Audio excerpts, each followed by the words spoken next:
بسم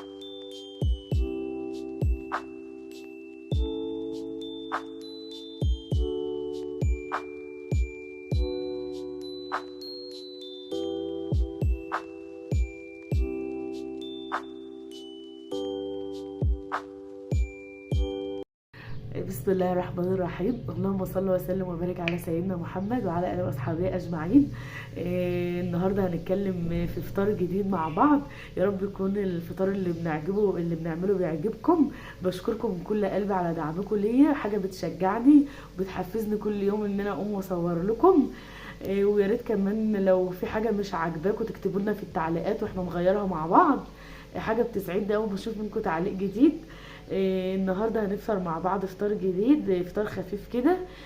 كل واحده فينا تبقى حابه تغير في سفرتها. فالنهارده هنعمل مع بعض نجرسكم.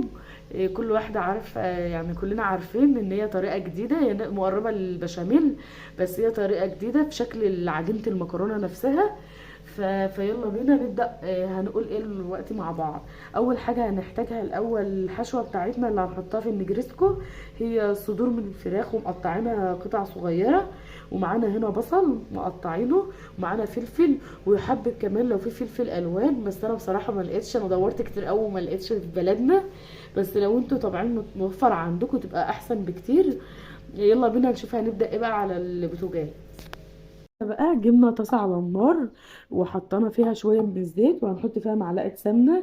براحتكم لو انتوا عايزين تبدلوا السمنة بالزبدة برضو يبقى لها طعم جميل قوي. هنا سايبينها تسخن قوي على النار، لازم تكون الطاسة سخنة خالص. ها؟ عشان خاطر اول ما نحط الصدور مش عايزينها تنزل معانا السوائل بتاعتها. ايوه، احنا هنحط الصدور الاول قبل ما نحط البصل، عشان خاطر ما تنزلش الميه بتاعتها. احنا عايزين نديها صدمه الاول فتمسك السوائل اللي فيها. احنا هنا سايبين الطاسه تسخن خالص، هنسيبها تسخن خالص مع نفسها كده، بحيث اول ما نحط الصدور تاخد الصدمه منها على طول. هنا اهو اتاكدنا خالص ان الحراره بتاعت الزيت سخنه قوي. اهو هنبدا بقى نزودها واحده واحده.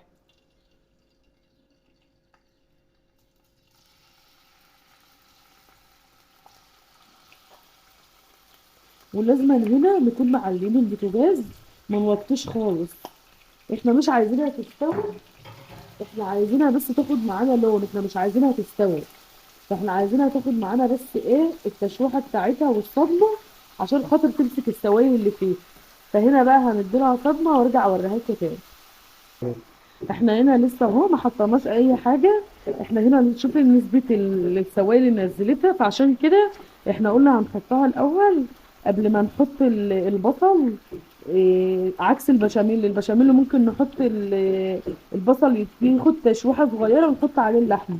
لا، هنا هنحط الفراخ الاول نشوف نسبه السوائل اللي فيها. فاحنا هنسيبها خالص نسبه السوائل اللي فيها دي تنشف، وبعد كده بقى هنبدا نظبطها. احنا هنا خلاص كانت نشفت خالص، اللي فيها بس دي الزيادة، بس هي كده خلاص نشفت. هنا بس هنبهرها، هنحط معلقة من الفلفل الأسمر وشوية من الملح. مش هنظبط بهاراتنا لما نحط البصل يتشوي. بقيت بهاراتنا اهو. هنا بقى خلاص هنبدأ نحط البصل.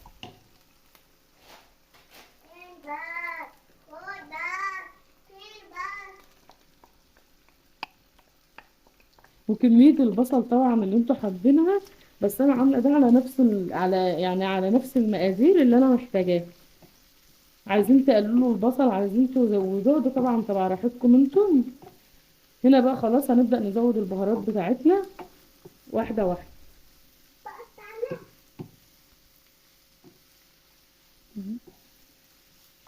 يلا بقى نبدأ نزود بهاراتنا. هنا احنا حطينا بهارات بس ما كترناش، وهنستكفي بالكيس اللي هو فيه، بالكيس اللي هو فيه 7 بهارات اهو. ده يكفي، هو ده بيكفي مقدار نص كيلو، واحنا عاملين اصلا نص كيلو بنات، فده يكفي المقدار. هنا بقى هنفضل نشوح فيهم شوية قبل ما نغطي عليهم. لا، هنفضل نشوح فيهم شوية مع بعض كده لحد ما نحس ان البهارات اتبلت مع البصل ومع الفراخ.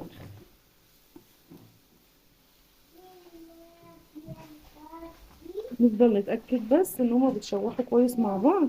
ومش هنحط الفلفل دلوقتي، الفلفل هنسيبه في الاخر خالص، لان طبيعة الفلفل ما بتحملش، فهنسيبه بقى في الاخر. هنا بقى خلاص هنغطي عليها. وهنا اصلا احنا حاطين المية بتاع المكرونة تغلي. خلاص هنبدأ بقى نرجع ده ورا الشاورما، وهنشوف بقى بقية المقادير. احنا هنا خلاص غطينا على الشاورما بتاعتنا، نسيبها. احنا اصلا مش هتنزل سوائل، لان احنا متفقين ان احنا مخرجين السوائل قبل ما نزود البصل. فهنا خلاص ظبطناها بهاراتها وخلصناها كلها، فهنا هنغطي عليها بقى براحتها. وهنا بقى كنا مولعين على الميه بتاعتنا تغلي. الميه مش هنحط فيها الا ملح بس، مش هنحط زيت، لان احنا لو حطينا زيت وجينا نقلب فيه البشاميل مش هيمسك في قلب المكرونه. لا، احنا عايزين المكرونه تفضل محتفظه بالنشويات بتاعتها، عشان خاطر لما نيجي نحط البشاميل تلزق فيها على طول، او تمسك في المكرونه على طول. فهنا متفقين ان احنا مش هنحط غير ملح بس. وهنا بقى هنحط نطرة كده من الملح، مش هنحط بقى زيت زي ما احنا متفقين مع بعض. وهنا المية بتغلي هنبدأ بقى نزود المكرونة بتاعتنا. وهنا بقى احنا خلاص بنكسر المكرونة بتاعتنا. ان مكرونة النجريسكو يا جماعة بتبقى شبيهة بالظبط خالص اللي هي الاقلام، اللي هي الاسباجيتي، بس دي بتبقى عريضة شوية عنها. فهنا هنبدأ بقى نكسرها. وطبعا بقى نفس الكمية، بدل هنعمل نص كيلو شاورما يبقى هنعمل معاها نص كيلو من المكرونة. هنا اهو كانت خلاص بدأت البصلة معانا تدبل. البصلة يا جماعة ما تخافوش، مش هتفضل بالبياض بتاعها، لا هي هتبدأ تصفر معانا. اهو هتبدأ تصفر معانا خالص. احنا سايبينها بس ايه فترة كده، وتاخد من نكهة الشاورما عشان يبقى لها طعم. اهو هنسيبها بقى مع نفسها كده، لسه ما خلصتش سوا. وهنا بقى معانا المكرونه اهي برضه لسه على النار. لسه بتكمل سويها. احنا مش عايزينها تستوي قوي، ومش عايزينها تبقى لسه جامده، عشان خاطر احنا لسه هنحطها في الفرن و... وهتكمل بقيه سوي. واللي لسه بيتفرج معانا لحد دلوقتي في الفيديو، يا ريت يخش يعمل لنا تعليق او اشتراك. وجودكم عندي حاجه بتسعدني قوي والله العظيم، وبتشجعني اكتر. فيا ريت اللي بيتفرج معانا لحد دلوقتي وحاببنا يعمل لنا اشتراك على القناه. العمل البشاميل معانا للكيلو اللبن هناخد 7 معالق دقيق، من 7 ل8 معالق من الدقيق. هنا بقى جبنا حبه من الزيت وعليهم قطعه من الزبده، وهننزل بالسبع معالق او ال8 معالق دقيق، وهنبدا نشوحهم قوي او لحد ما نحس ان هو خد لون مصفر بس كده شويه مع بعضه كده. وهنبدا ننزل باللبن. وخليكم معانا هقول لكم ايه اللي يخلي البشاميل بتاعنا ابيض وشكله جميل جدا، ما يكونش اصفر. خلينا بس مع بعض كده وهنشوف الوقت هنكمله ازاي. هنا خلاص اهو كان خد يا دوبك بس اللون مصفر، انا مش عايزاه يصفر عن كده عشان خاطر ما يغمقش معانا. فهنا يلا بقى نشوف مع بعض هنزود ايه. هنا بقى خلاص ما عدناش هنحتاج المعلقه، لان هنحتاج المضرب مع بعض. هنا بقى خلاص جبنا معانا كيلو من اللبن، ده كيلو هنبدأ نزوده، بس مش هنزود مرة واحدة عشان خاطر نبدأ نفك الأول، هنزود نصه الأول.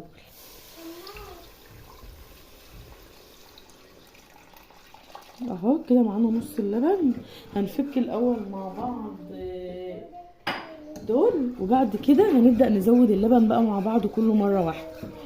ولو احنا حابين نزود شوربة اللي هي المرقة طبعا بتبقى جميلة. ولو حسينا ان الدقيق جه معانا كتير ممكن نزود، لو ما عندناش شوربة ممكن نزود مية مغلية جدا، مغلية يعني تكون سخنة قوي. ولو الدقيق جه مرة معانا قليل وحسينا ان هو خفيف كده ومش عايز يربط معانا، ممكن نقلب معلقه نشا في نص كوبايه من الميه ونزودها عليها تمسك معانا على طول. هنا اهو ده السبب يا جماعه اللي انا بقول لكم بلاش نزود اللبن مره واحده، عشان خاطر لو هو فيه تكتلات لو حطينا اللبن كله مره واحده طبعا هتبقى اللبن كتير فمش هنعرف نفكه.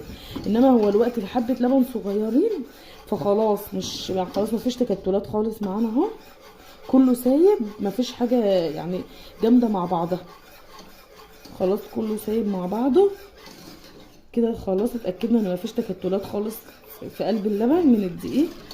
هنا بقى خلاص هنبدا نزود اللبن معانا، ولو حسينا ان هو جامد هنزود لا اما مرقه لا اما ميه مغليه. وهنا بقى اللي هيخلي يعني السر اللي هيخلي المكرونه البشاميل بتاعنا ابيض ودسم وفيه دسامه كده حلوه، هنا هنزود معانا معلقتين من القشطه، من القشطه الفلاحي العاديه اللي هي وش اللبن. هنزود معلقتين حلوين كده هيخلوا البشاميل بتاعنا دسم وابيض، مش اللون المصفر اللي احنا عارفينه، لا هتخليه كده دسامه حلو.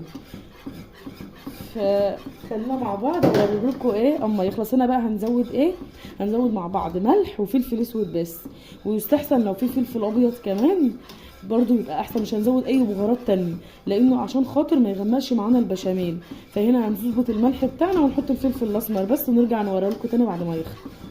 وهنا بقى هنبدا نزود الفلفل بتاعنا، وزي ما احنا اتفقنا في المقدمه اللي طبعا اللي عايز يزود فلفل الوان برضو هيبقى جميل جدا، بيدوا طعم جميل والله يا جماعه غير الفلفل ده بكتير. بس انا يعني زي ما قلت لكم ما لقيتش والله في البلد عندنا، يعني يعتبر دورت فيها كلها فاستكفينا حاجه تقضي الغرض وخلاص. هنا بقى خلاص هنديله كمان ايه، ياخد كمان 3 4 دقايق كده مع نفسه على البوتاجاز.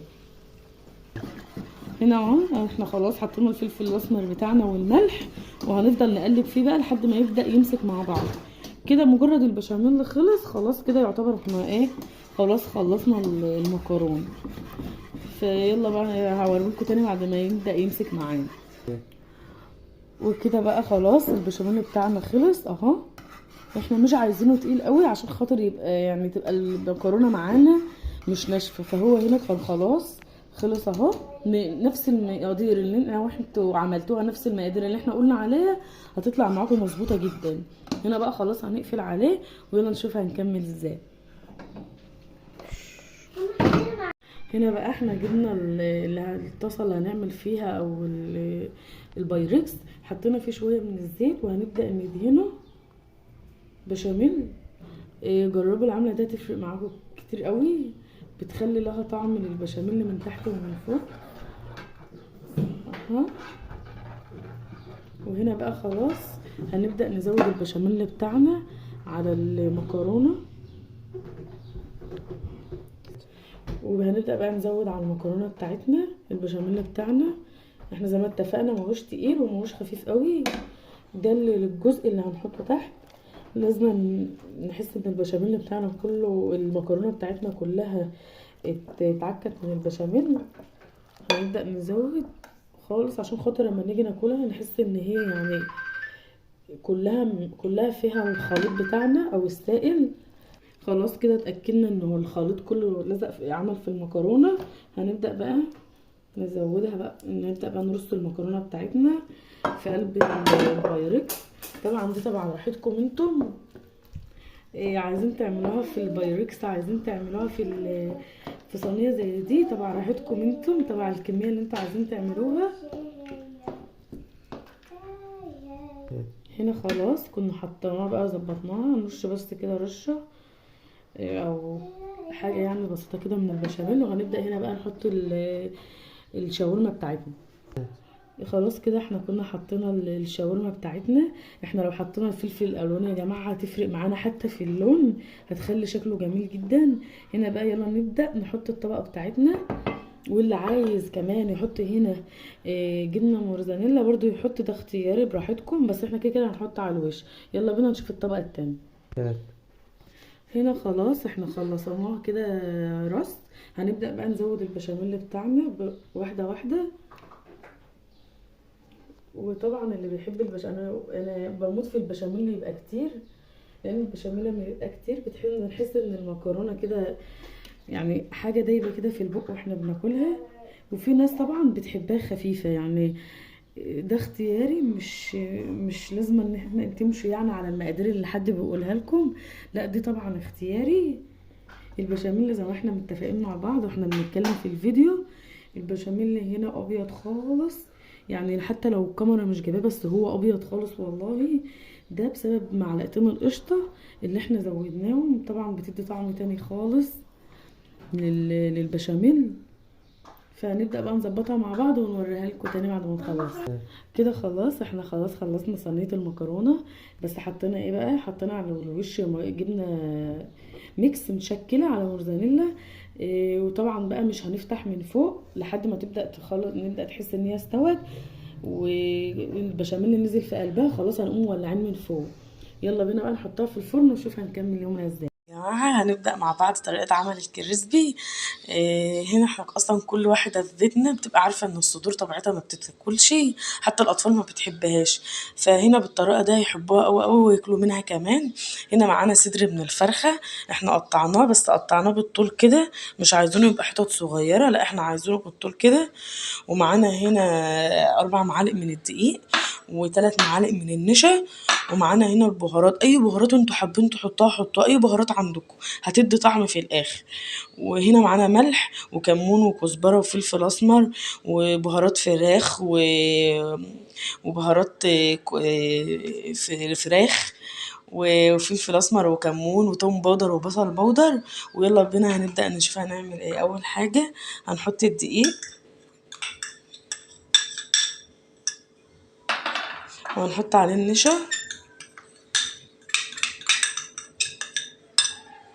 وهنحط عليه البهارات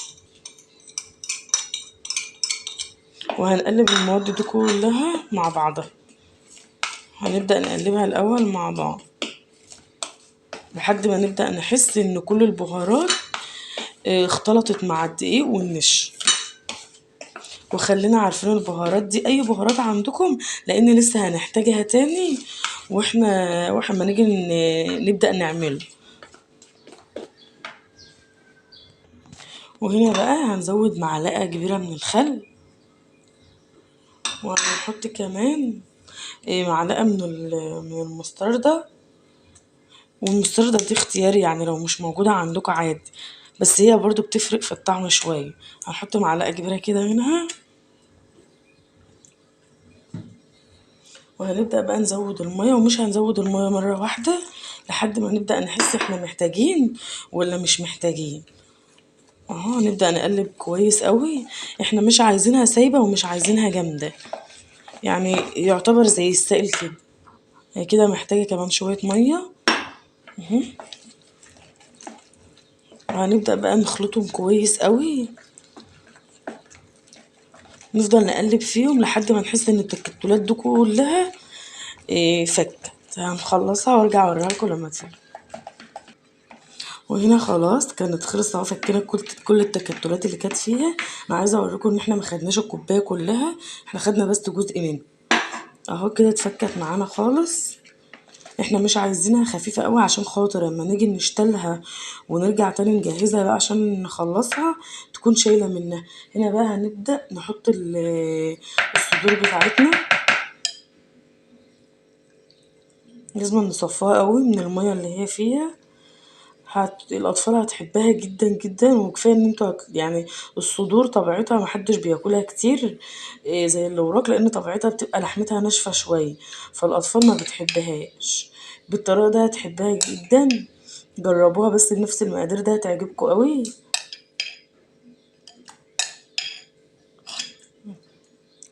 وهنا بقى نقلبها مع بعض خالص. هنا على الاقل خالص هنعوز نسيبها حوالي ساعتين عشان تاكل، يعني تاخد من التتبيله ويبقى لها طعم. هنا هنسيبها تقعد حوالي ساعتين في التلاجة، وعما نشوف بقى هنبدأ نكمل ايه، نشوف هنعمل ايه تاني تكون هي خلاص بقى خدت من التتبيله بتاعتها. وهنا بقى زي ما احنا متفقين واحنا بنجهز الستريبس بتاعنا، احنا بالظبط قعدناه تقريبا حوالي ساعتين او 3 ساعات وخرجناه بقى من الفريزر. وهنا التتبيله اللي احنا عملناها، جبنا هنا كوبايه من الدقيق، حطينا عليهم 4 معالق من النشا، وحطينا عليهم كل البهارات اللي احنا حطيناها في المقادير بتاعه التتبيله. بس هنا ما حطيناش المستردة وما حطيناش الخل وما حطيناش الميه، كل دي نواشف بس كده مع بعضها، ونبدا نقلبهم. زودنا بس هنا معلقه صغيره خالص من الزعفران، وكل دول بقى هنقلبهم كده على الناشف بس. وهنا بقى مولعين على الطاسه اللي هنحمر فيها يعني الطاسه تبقى صغيره وحاطين فيها كميه زيت كده حلوه، وسايبينه يسخن قوي قوي قوي، عايزينه يبقى سخن نار. وهنبدأ نحط الشرايح بتاعتنا هنا، بشرايح من الشرايح بتاعتنا اللي احنا متبلينها، هنبدأ نحطها هنا بقى في الدقيق والخلطة اللي احنا عاملينها ومولعين على الزيت. مش هنهدي لان احنا مش عايزين نهدي، عشان احنا لو هدينا هتبدأ تفك مننا، لا احنا عايزين الزيت يبقى سخن او النار عالية، بحيث ان احنا اول ما نحط فيها الشرايح بتاعتنا على طول تمسك في بعضها، ما نهدش خالص. يعتبر اصلا يعني هنا هي مش هتاخد سوي معانا كتير لان هي رفيعه خالص واحنا مقطعينها كمان رفيعه. فيلا نجرب كده مع بعض واحده. هنا خلاص اهو، هنبدا بقى ناخد كده كده بالشوكه واحده، وهنبدا نعكها في الدقيق. هنعك في الدقيق ومش هننفضه قوي منها، لا احنا عايزينه يفضل محتفظ بالكميه الدقيق اللي هتبقى فيه، فهتبقى بالمنظر ده، مش هننفضه خالص اهو، ده منظره او شكله. فهنبدا بقى، انا لقيت بس معكوكه من الزعفران، فهنبدا بقى يعني نخلطه كده ونحطه في الزيت. فيلا هوريكم بقى اول ما يخرج معانا من الزيت. وكده خلاص احنا خلاص خلصنا فطارنا كده، طلعنا المكرونه من الفرن، شكلها جميل جدا والله. وده شكل الكريسبي بتاعنا او ده شكله، جربوها هيعجبكم قوي. وعملنا طبق سلطه، وعملنا معاه كمان كريم كراميل وكوبايه من العصير المانجا. ده فطارنا النهارده، فطار بسيط، يا رب يعجبكم. وارجع افكركم تاني، ما تحرمش منكم ابدا، ما تحرمش من كل اللي دخلوا وعملوا لنا اشتراك، ويا رب نبقى دايما عند حسن ظنكم. واللي يدخل يتفرج ما بيعملناش في اشتراك، يا رب يقتنع بينا ويعمله لنا. في كل سنه وانتم طيبين، رمضان كريم عليكم.